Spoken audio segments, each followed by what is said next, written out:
Perfect. So hello and welcome everyone to this community outreach meeting on July 8th for Cloud9 Cultivation LLC, which is a proposed adult use marijuana tier 2 indoor marijuana cultivator.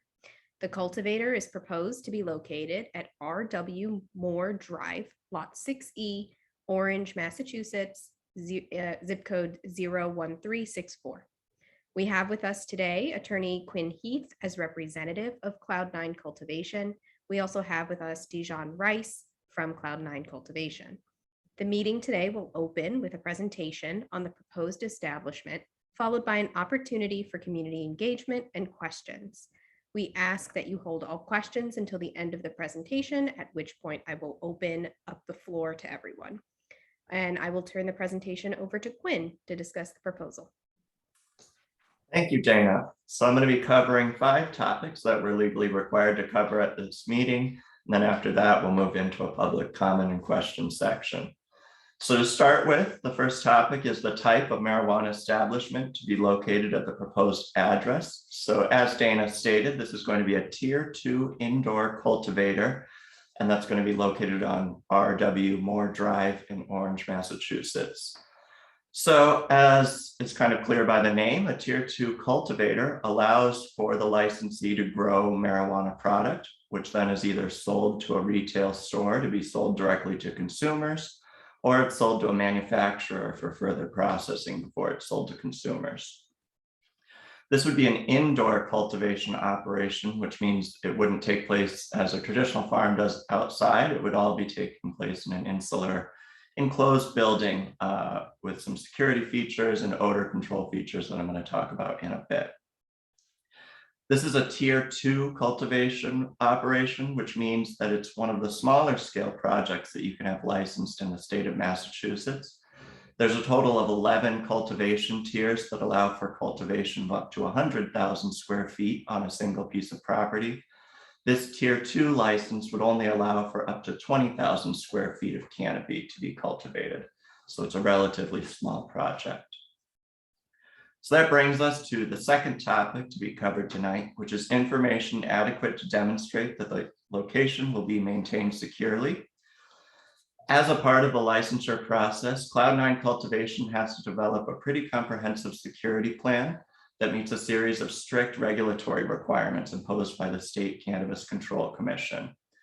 All cannabis businesses in the state are required to adhere to this set of requirements. So I'll just go through a few of the ones that might be of interest to you. First of all, there has to be detailed security camera coverage, and that includes specific specifications for those cameras. The cameras have to have 24/7 coverage of any movement, and they have to send a failure notification to the owner of the establishment. Any area that contains marijuana or cash will have to have video cameras and constant video coverage. The footage has to be HD. That means it has to be able to be stopped at any time so you can get a clear photo, so that if anyone who's entering or exiting the facility, you want to be able to get a photo of their face at any time. And those recordings have to be stored for either 90 days or the length of any law enforcement or state regulatory investigation, whichever is longer. Cloud9 Cultivation will also have a series of alarm systems. This includes perimeter alarms on both the doors and windows to ensure that people aren't breaking in without an alarm being set off and law enforcement being notified, as well as duress panic alarms for the employees of the facility so they can set off an alarm manually if they need to. All cannabis establishments, including cultivators, have to define which areas of their establishment are limited access areas. For a cultivator, no area of this facility is going to be open to the public. Anyone who's entering the flower rooms or where the product is going to have to be checked in as a visitor, or they have to be an employee. There's going to be commercial grade locks on the facility with access logs. So anytime somebody enters the facility, whether it's an employee through an access key fob or a visitor through a visitor access log, their presence is going to be noted and their identity will be noted. So if there was ever a security incident, there's always a log of who's been in and out of the building. Finally, there's visitor intake procedures that have to be followed. No one under the age of 21 can enter the building. Under Massachusetts law, even if they're a law enforcement officer, in order to enter a cannabis facility, they have to be over the age of 21. Anyone who enters the facility has to be logged in as a visitor, as I stated. So that brings us to the third topic to be covered tonight, which is steps that will be taken by the marijuana establishment to prevent diversion to minors. So as a cultivator, there's not going to be any retail direct-to-consumer interaction by this establishment, which makes it a lot easier to control diversion. And even with that caveat, there's still a lot of other procedures in place to further prevent diversion. So the visitor intake procedures that I talked about are a big part of that.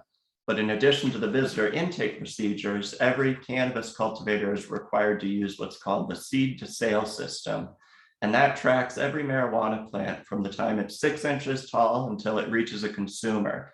So in the event that product is diverted to consumers, even down the supply chain, Cloud9 Cultivation has a way to go back, see where that diversion is happening, and cut off those relationships quickly to ensure no more product is diverted to minors.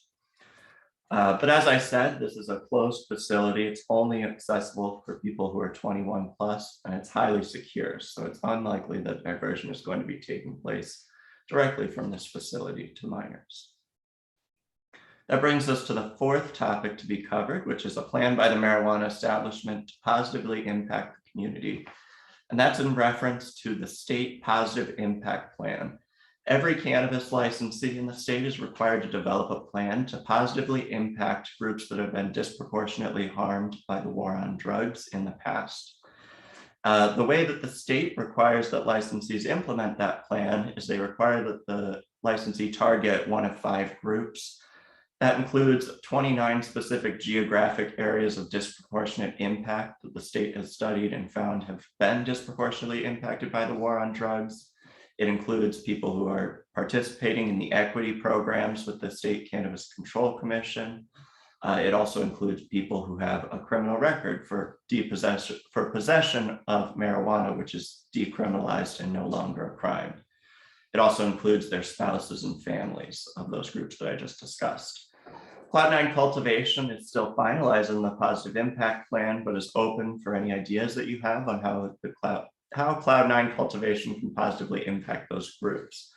We typically recommend that our clients work with local organizations that are working in issues like criminal record sealing, which is really important to negate those impacts that the war on drugs has had. That brings us to the fifth and final topic to be covered tonight, which is information to demonstrate that the location will not be a nuisance, as that term is defined by law.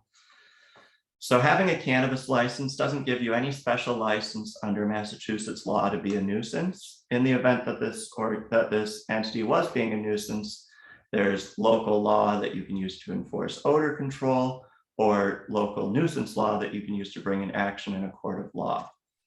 That said, there's a lot of incentive to be a good neighbor because of those laws, but also because Cloud9 is an indoor cultivator.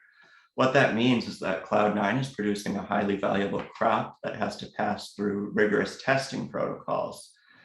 If odor is getting out of the facility, that means that the HVAC system is not doing enough really to keep the microbes and stuff out of the facility. In addition, Cloud9 Cultivation just has an incentive to be a good neighbor and to work with the local organizations and government to be a good steward, and plans to put in place an odor control plan to address these concerns.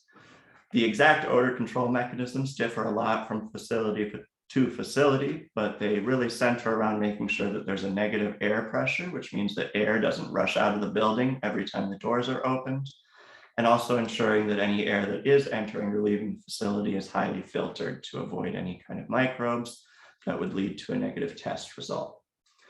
Being a cannabis business doesn't give you an excuse to be a bad neighbor, and Cloud9 will take all steps needed to avoid becoming a nuisance. So with that, that covers the 5 topics that were required by law to cover at this meeting. We don't have any members of the public, I believe, but I'll turn it back over to Dana to close. Thank you, Quinn.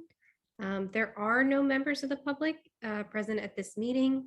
There seem to be no questions that were raised in the chat or otherwise, and So we would just like to thank everyone who attended for attending, and we will close the meeting now.